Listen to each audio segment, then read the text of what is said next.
On y va tout de suite parce que je suis là pour représenter, je fais partie du film, surtout pour représenter une idée géniale que souvent vous me demandiez auparavant ici, c'est mais pour se faire soigner comme ça, il n'y a pas des centres, il n'y a pas des endroits où on pourrait voir, je sais pas, un médecin, faire de la réflexo, de l'ostéo, l'hypnose.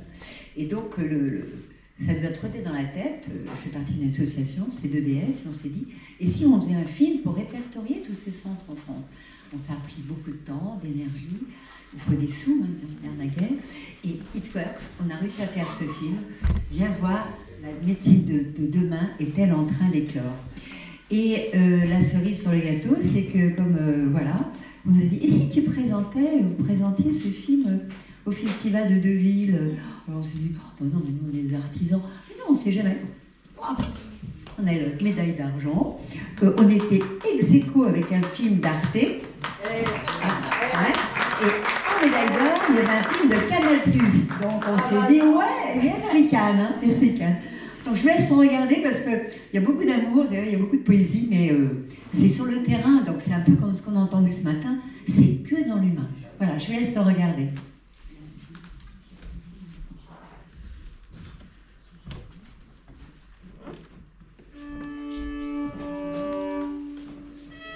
En santé, les défis sont nombreux. Désertification médicale, perte de sens pour de nombreux soignants, manque de temps et d'écoute, symptômes rebelles, surconsommation de médicaments, maladies chroniques qui concernent un assuré sur 3 en France en 2022, soit 24 millions de personnes et 60% des dépenses totales remboursées par l'assurance maladie. Oui, le système de santé va mal, on le sait. Mais une autre réalité existe aussi, et c'est elle que j'ai envie de vous montrer.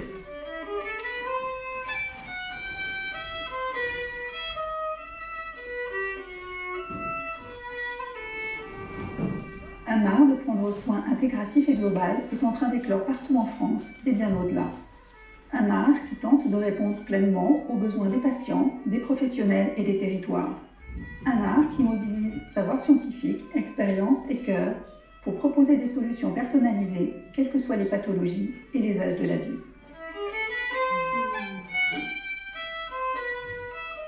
Cet art de prendre soin, je l'ai découvert en 2001, suite à la grave maladie d'un de mes enfants alors âgé de 5 mois. Il a profondément bousculé mes représentations de la maladie, du soin et de la santé. Depuis, j'explore, j'expérimente et je suis engagée pour la transformation des pratiques de santé. Je m'appelle Christine Bellhomme et je pars à la rencontre de Geneviève, Marie, Thierry, Colette et bien d'autres citoyens, patients aidants, accompagnés de leurs professionnels de santé et de leurs thérapeutes. Ensemble, ils nous font découvrir leurs expériences intégratives à l'hôpital et en dehors.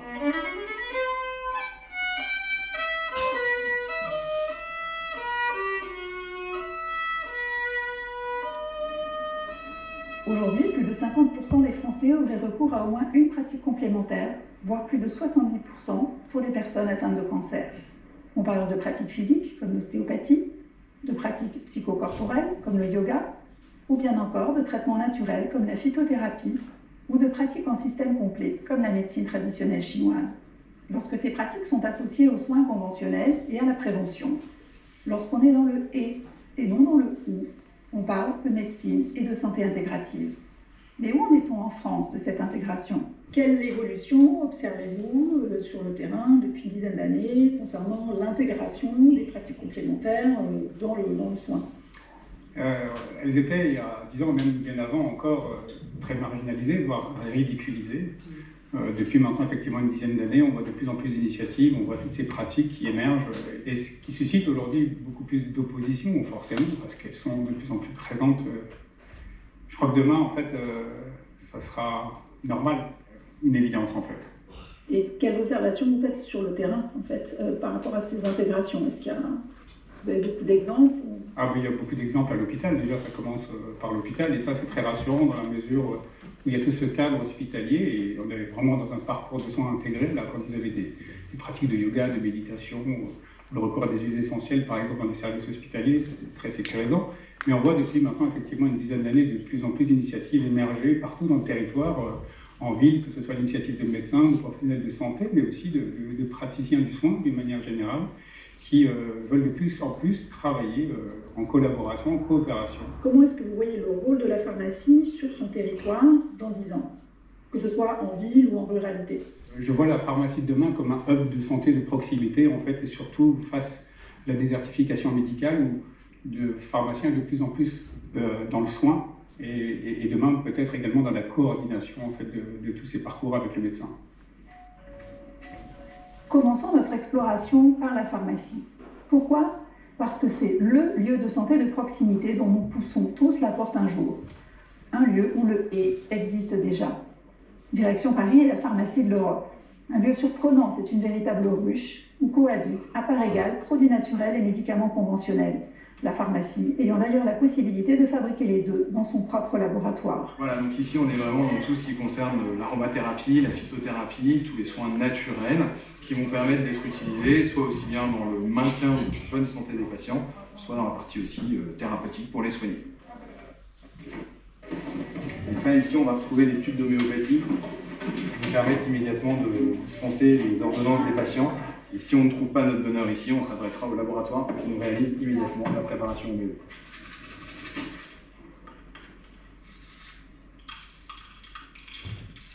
L'importance pour nous, c'est de pouvoir s'assurer qu'on pourra accompagner le patient dans l'ensemble de ses demandes. Et ça, seul, on ne pouvait pas le faire.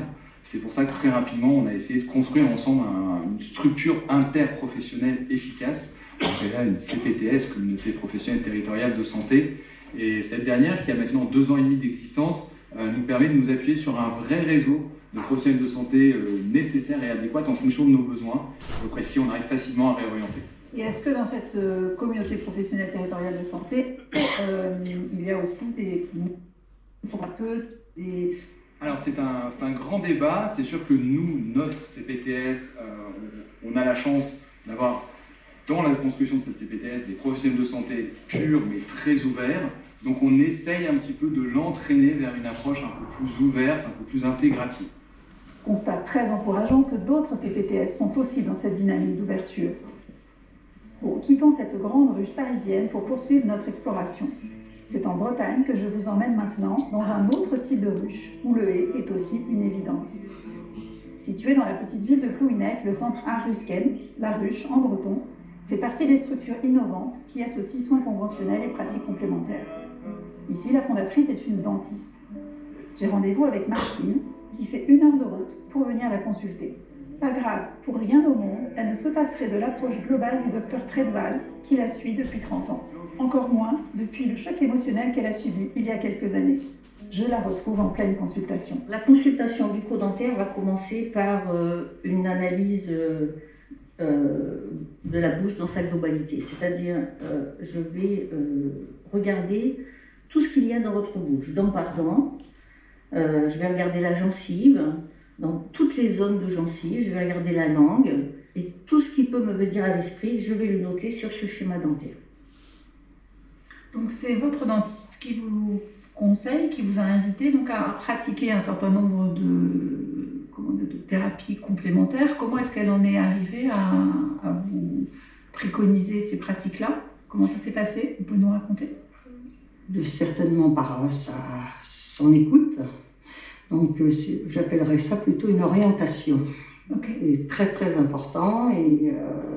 Et de ce que j'ai entendu, elle sait parler, elle sait nous mener justement, nous dire qu'est-ce qui ne va pas et le pourquoi des choses. Donc effectivement, c'est ce qui m'a amené à continuer le chemin.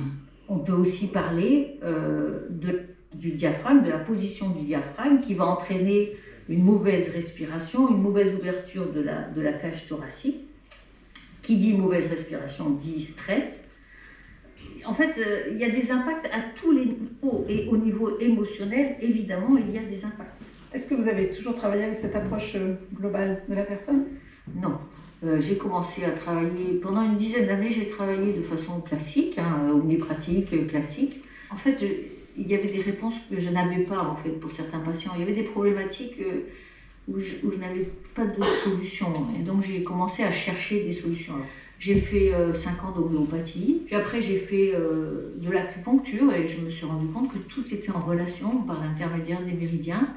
En fait, j'ai fait tout un tas de formations comme ça, et dans lequel j'ai retenu ce qui pouvait m'intéresser dans mes consultations. Le centre, ouvert en 2018, propose plus. Ostéopathie, énergétique traditionnelle chinoise, nutrition.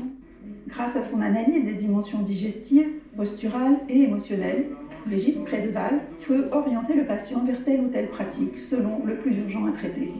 Un travail d'équipe permet ensuite d'optimiser le nombre de séances, leur fréquence et donc le coût pour le patient. Vous avez sur vous votre stick? Pour Martine, ce qui va suivre, c'est une séance avec son olfactologue pour travailler sur la dimension émotionnelle. Vous êtes aromatologue.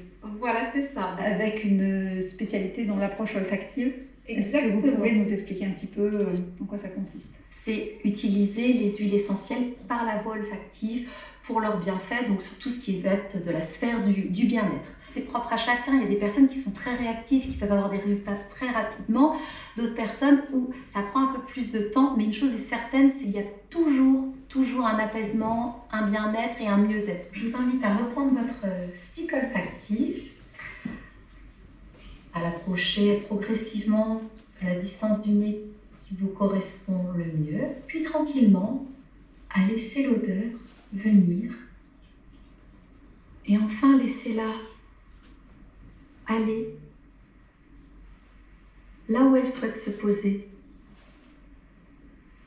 peut-être sur une tension ou une douleur qu'elle vient apaiser. Et prenez le temps d'accueillir les images. Où vous transporte-t-elle? Vers quel paysage? Qu'est-ce que cet endroit vous procure comme sensation? Le ciel s'ouvre, c'est la vie.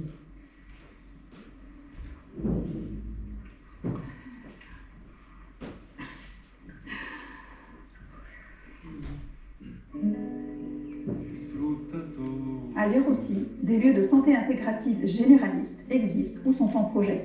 Dans le Pas-de-Calais, en Île-de-France, en Creuse, malheureusement, nous n'avons pas pu tous les filmer. Et maintenant, si nous allions voir ce qui se passe dans les hôpitaux et dans les cliniques.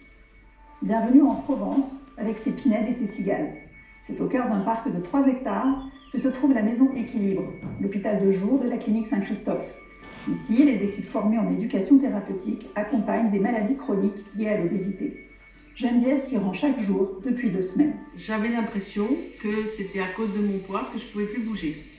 Et j'avais des grosses douleurs, dans le dos en particulier. Donc je bougeais de moins en moins et je mettais ça sur le compte du poids. Et je suis venue au départ pour perdre du poids. Et puis, quand on est arrivé ici, finalement, on nous a dit ben non, mais vous avez tout faux, parce que c'est pas du tout comme ça que ça se passe. Et en fait, il faut d'abord bouger, et après, vous perdrez peut-être du poids. Mais finalement, le plus important, c'est de bouger. Aujourd'hui, Geneviève commence la journée par une séance d'activité physique adaptée avec Fabrice, le coach sportif et posturologue. Regardez, je regarde devant moi. Et ça, c'est niveau 1. On fait des séances qui ne sont jamais les mêmes. On commence avec une évaluation. Alors, j'aime pas trop ce terme qui peut vite mettre la pression et c'est pas du tout l'idée. J'explique bien que c'est vraiment pour avoir un point de référence pour pouvoir mesurer une progression. Donc, on fait une évaluation à l'entrée, une évaluation à la sortie du séjour pour mesurer et quantifier tous les progrès des patients. Une évaluation des capacités donc, physiques et musculaires, mais aussi cognitives et aussi donc neuro, véritablement. Est-ce que j'ai accès à tout mon potentiel? Est-ce que et c'est ce que je vais évaluer aussi, du coup. On va évaluer l'œil, le pied, la mâchoire, l'oreille interne, toutes ces choses-là qui ne sont pas vraiment habituelles chez le patient. Ils sont souvent surpris, mais rapidement ils comprennent que c'est pas forcément l'élément central en fait, du mouvement. L'élément central du mouvement, c'est le cerveau. Et au final, à la fin des 15 jours, ils nous disent surtout je me sens bien. Et c'est un peu ça l'objectif. Tout comme l'activité physique, les ateliers nutrition font partie du parcours thérapeutique des patients en surpoids. Mais ici, aucun régime. Donc là, on est il y a d'heure un oui, c'est ça. Est-ce que vous pouvez nous expliquer un peu ce qui se passe, en fait? Ok. Donc là, tous les jours, les patients viennent dans l'atelier cuisine, d'accord, cuisine thérapie qu'on appelle, où ils vont cuisiner une entrée, un plat, un dessert, et après nous allons manger à table tous ensemble avec la découverte. Il n'y a surtout pas d'interdit, même parfois je fais exprès, selon le groupe, le premier jour, de leur mettre pâte bolognaise et banane au chocolat. Ce qu'on essaie de mettre en place, c'est vraiment la dégustation, de savourer, le plaisir, le non-jugement, la non-culpabilité. Du coup, est-ce que vous pesez les patients? Pas du tout. On en parle rarement du poids, ou alors on parle du poids émotionnel, mais pas du poids chiffré. Voilà. Poids émotionnel. Ouais, le poids émotionnel. Et beaucoup d'émotions, c'est un peu le point commun des patients de surpoids et qui ont des soucis avec le poids. C'est un trop plein d'émotions, on ne sait pas quoi en faire. Donc c'est un indicateur pour vous, le poids émotionnel? Vous parliez d'indicateur de poids où on a une IMC et qu'on a l'habitude de... Donc nous, les indicateurs, c'est vraiment, on leur demande... Parfois, à la fin du séjour, ils n'ont pas beaucoup perdu, parce que ça arrive plus tard ou sur le long terme, c'est ce qu'on veut. Hein. On leur dit, mais c'est qu'est-ce que vous avez gagné? Et là, ils ont gagné en diminution du stress, du sommeil, moins de douleur. Ils vont refaire les courses, ils mettent des épices, ils mettent du goût. Ils font ça sereinement, avec plaisir. Et c'est comme ça qu'on leur explique que les objectifs à long terme peuvent marcher, c'est avec du plaisir. Manger, ça peut aussi être ça. Des pratiques permettent de travailler sur ce poids émotionnel. La méditation est l'une d'elles. Le temps de laisser votre conscience se poser, peut-être s'installer. Là, au milieu de votre thorax, au milieu de votre poitrine, au milieu de votre respiration. Toute cette action améliorer encore et encore ce confort, ce bien-être. Au niveau des muscles du cou, de la nuque, du crâne, du front.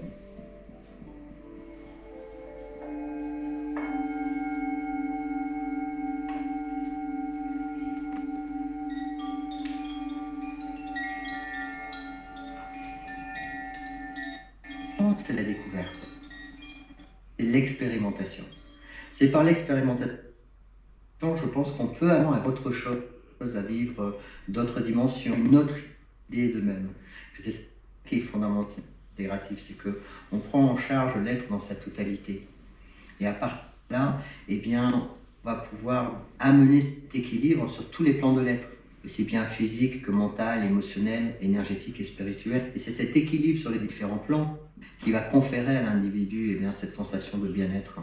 Est-ce que nous dire un mot du suivi médical qui est fait pour les patients qui fréquentent ce centre?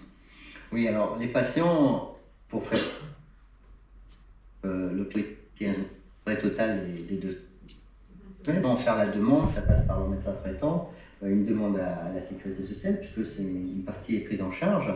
Et ils sont en contact ici avec un médecin endocrinologue qui supervise l'activité qui est faite ici à Équilibre. Même si je perds pas de poids et que je me sens mieux dans ma vie, que je peux m'occuper de mes petits-enfants, aller sortir, retourner en ville, mais des choses que je n'avais pas faites depuis. Ça, je ne remercierai jamais assez de m'avoir redonné le goût de vivre. La considération du patient dans toutes ses dimensions est un des piliers de la médecine intégrative. Un autre pilier fondamental est d'inviter le patient à être pleinement acteur de sa santé. C'est ce que propose la consultation en santé intégrative. La consultation en santé intégrative, c'est mettre à plat déjà ce qui a été fait, quelles sont les ressources du patient. Et ça, c'est un point très important de la santé intégrative. Ce n'est pas le praticien qui fait tout et le patient de façon passive qui va intégrer le parcours. Mais ça va être vraiment une discussion, une mise en commun et une activation des ressources. Parce qu'on sait que pour des pathologies chroniques, par exemple, c'est important que le patient prenne en main et adhère au parcours qui est proposé. Parce qu'il y a plein de choses qui sont proposées. Je pense par exemple au diabète. Un patient qui a du diabète, on va proposer des techniques d'APA, on va proposer l'éducation thérapeutique. Simplement, si le patient n'est pas partie prenante, c'est très compliqué d'intégrer tout ça.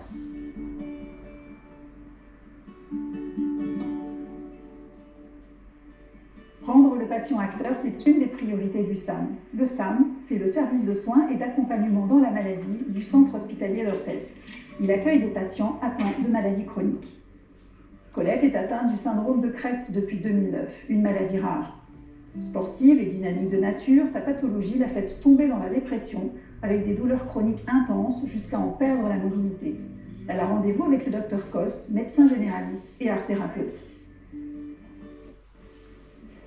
Du jour au lendemain, je me suis handicapée, c'est-à-dire que je ne pouvais plus marcher, c'était très douloureux, je ne faisais plus rien, j'étais que dans la maladie, quoi. Entre les soins, les infirmiers tous les jours, les rendez-vous médicaux. Donc je suis arrivée au SAM, et en fait ça a été la bouée de sauvetage, quoi. Je me suis dit, enfin, des personnes bienveillantes, quoi. Je suis là pour moi, c'est tout ce qui est en dehors on va dire de la mécanique, quoi. Avant d'être malade, j'étais plus Colette, quoi. Que les médecins aussi se rendent compte que ce genre de soins, c'est hyper important pour le malade. C'est pas que des bilans, des traitements et on fait le point dans 2 mois. Tout ce volet-là, c'est indispensable pour qu'on aille mieux, quoi.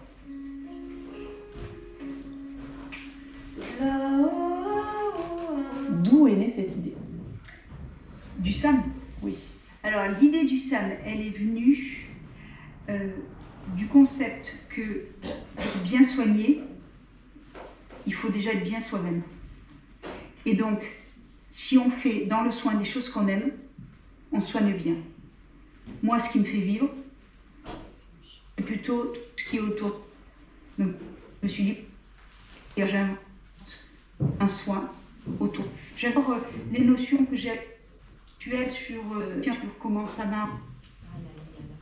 Puis je me suis formée, j'ai appris de soigner. On arrive à prendre confiance en soi, comment on arrive à ce qui redonne de leur propre vie, en fait. Leur cancer est pris en charge, mais la profession des cancérologues est tellement débordée qu'ils n'ont pas le temps de s'occuper de tout.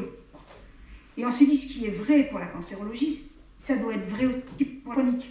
Et autant les soins de support existent pour l'oncologie, autant les soins de support n'existent pas pour les autres maladies chroniques. Le temps, un élément précieux aussi pour le docteur Marsalex, médecin généraliste d'Orthès. En tant que médecin, qu'est-ce qui vous a amené à accepter ou à vous lancer dans l'aventure du SAM, en fait? Ici, j'ai la chance de pouvoir prendre le temps avec les gens. Parce que la première chose dont souffrent les gens, c'est qu'ils ne se sentent pas écoutés, pas entendus. Donc, je veux avec sa malade. Moi, tous les patients que l'on voit surtout évoluer, que l'on voit avancer, que l'on voit s'ouvrir, ils arrivent en tout gris, en quelque sorte, et puis petit à petit, au fil des jours, ils viennent, on les voit ce qui se composent pour les dames. C'est génial, quoi. C'est tout simplement génial. Parmi le karaté, l'acupuncture-thérapie, une des pratiques proposées qui contribue à améliorer l'image de soi, c'est la socio-esthétique, dont bénéficie Katia. J'ai eu un cancer, j'ai été opérée, j'ai fait de la chimio, de la radiothérapie. Je suis actuellement en hormonothérapie et en fait, après les soins lourds, les traitements lourds, on est un peu laissé à l'abandon. Le dernier jour de radiothérapie, on nous dit bon, mais voilà, c'est fini, merci, au revoir. On est là. Vous avez connu et croisé le chemin de ce service à Orthès? Par le biais de mon médecin qui m'a dit, du coup j'ai appelé et on m'a reçu aussitôt. Et comment ça se passe au SAM? Vous devez régler des choses? Non. Et tout est pris en charge? C'est ça.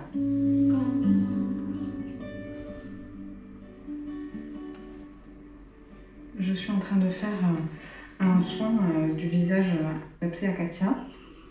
Donc, c'est-à-dire que c'est un soin spécifique lié à sa peau que les effets secondaires des traitements peuvent impacter. J'essaye de permettre à la personne de se réharmoniser en tous les cas entre ce qu'elle a vécu et souvent la distance qu'elle a mis avec son corps, et c'est permettre de recréer du lien. Donc, pour l'aspect médical, donc il y a des contre-indications des traitements qu'il faut pouvoir prendre en compte et adapter dans les traitements qu'on fait, et travailler aussi sur l'aspect pluridisciplinaire, puisque la socio-esthétique s'exerce quand même dans une dimension d'équipe. Ça veut dire que vous participez aux réunions d'équipe? pour dialoguer autour du patient, de son état. Arrive Sam, c'est juste un mur d'équipe qui a après et qui permet d'être au plus près de ce que vivent les patients et de ce qu'ils ont besoin. Ces centres et hôpitaux de jour sont des bouées de sauvetage pour les patients, mais aussi pour les aidants. On les oublie souvent et pourtant, ils vivent aussi des moments intenses et sont souvent démunis. Comment vous avez vécu ce temps d'accompagnement avant de croiser le chemin du SAM? Comment vous vous sentiez en tant qu'aidante? En tant qu'aidante, seule, pas soutenue, mais c'est pas quelque chose qui me dérange, ça m'arrête pas. Voilà, c'était je sais même pas il faut, je dois trouver quelque chose qui peut l'aider. Est-ce que vous avez été guidée, accompagnée dans cette recherche de choses? Ça a été personnel. C'est plein de coups de fil, c'est plein de démarches, jusqu'à ce qu'enfin vous trouviez la personne. Et parce que non, vous pouvez pas y arriver tout seul. Il faut qu'on vous dise, qu'on vous donne la force de croire en vous. C'est dur ça, qu'on vous donne la force de croire en vous, même quand vous y croyez pas. C'est quasiment on est toujours dans le domaine de l'impossible et de l'inacceptable. Et ben on y arrive quand même, quoi. On y arrive. Si les patients du SAM ont la chance d'être guidés dans la construction de leur parcours, d'autres se débrouillent seuls. Je vous présente Marie. Atteinte d'un cancer du sein, elle s'efforce, selon ses moyens et son énergie, d'être une patiente intégrative. Vous avez vous-même créé votre parcours intégratif au fil de ces différentes années. Est-ce que vous pouvez nous expliquer un peu la forme que ça a pris et qu'est-ce que ça veut dire pour vous, en fait, se soigner de manière intégrative? Déjà, c'est être actrice de ma santé. Ça, c'est vraiment la première chose. Moi, je veux pouvoir gérer toutes les étapes de mon parcours et c'est intégrer le meilleur de la médecine conventionnelle avec le meilleur des techniques complémentaires, telles que l'hypnose, la sophrologie, l'aromathérapie, la phyto, de nombreuses techniques qui m'aident au quotidien en fait à vivre ce parcours de maladie avec, je dirais, beaucoup plus de douceur et de légèreté.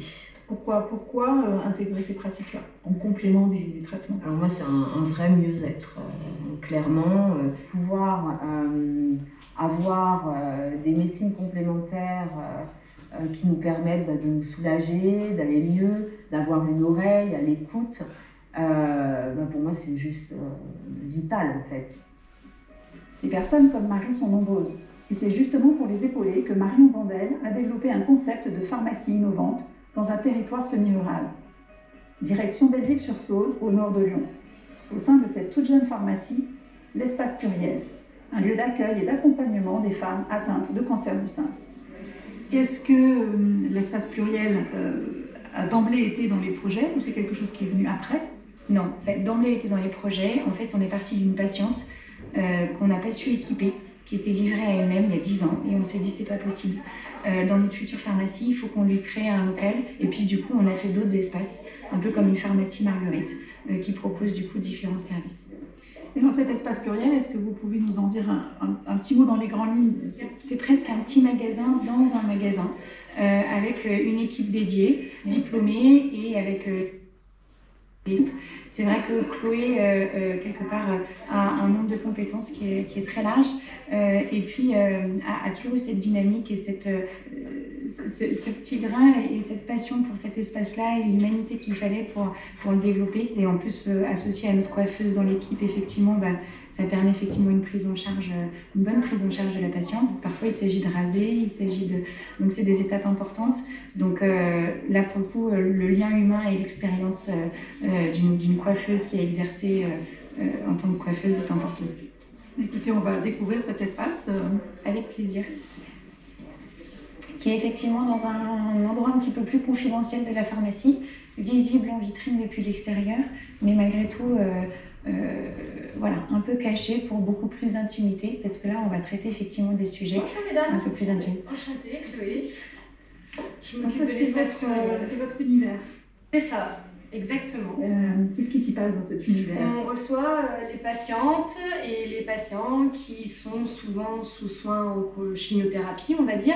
Et en fait, on leur apporte des soins de support, donc qui peuvent être des prothèses capillaires, des prothèses mammaires pour les dames qui ont une mastectomie. Voilà. Et puis tout l'à côté, des homéopathies, en aromathérapie, en nutrition, et puis les orienter vers des gens en fonction de leur demande. Voilà, ils appellent avant, ils prennent rendez-vous. Quand ils arrivent ici, ils voient effectivement voilà, tout l'espace qu'on leur consacre. Donc on a de la lingerie, on a des vêtements spécifiques pour chimiothérapie, voilà, on a les turbans. Déjà ici, on voit tout ce qu'on fait. En associant tout, on va dire, ces soins de support, et ben, on va dire qu'ils supportent mieux la chimiothérapie parce qu'ils n'ont pas besoin d'espacer les cures, ils n'ont pas besoin, en fait, ils sont trop fatigués des espaces les cures, donc ça prolonge le temps de traitement. Donc on arrive mieux à maîtriser cette partie-là. Et alors, tous ces services et tout ce que vous venez de nous expliquer, financement, est-ce que c'est accessible à tout le monde? C'est compliqué. C'est pas... Alors, tout ce qui est, on va dire, prothèses capillaires, il y a quand même une grosse partie prise en charge maintenant, sécurité sociale mutuelle. Les prothèses mammaires prises en charge. Par contre, tout le reste à côté, il n'y a pas de prise en charge. La lingerie n'est pas remboursée, alors qu'elles sont obligées de changer leur lingerie pour avoir la prothèse. Tous les traitements homéopathie, ça a été déremboursé. Et malheureusement, c'est bien dommage parce que ça aide énormément. Donc, la patiente qui a finalement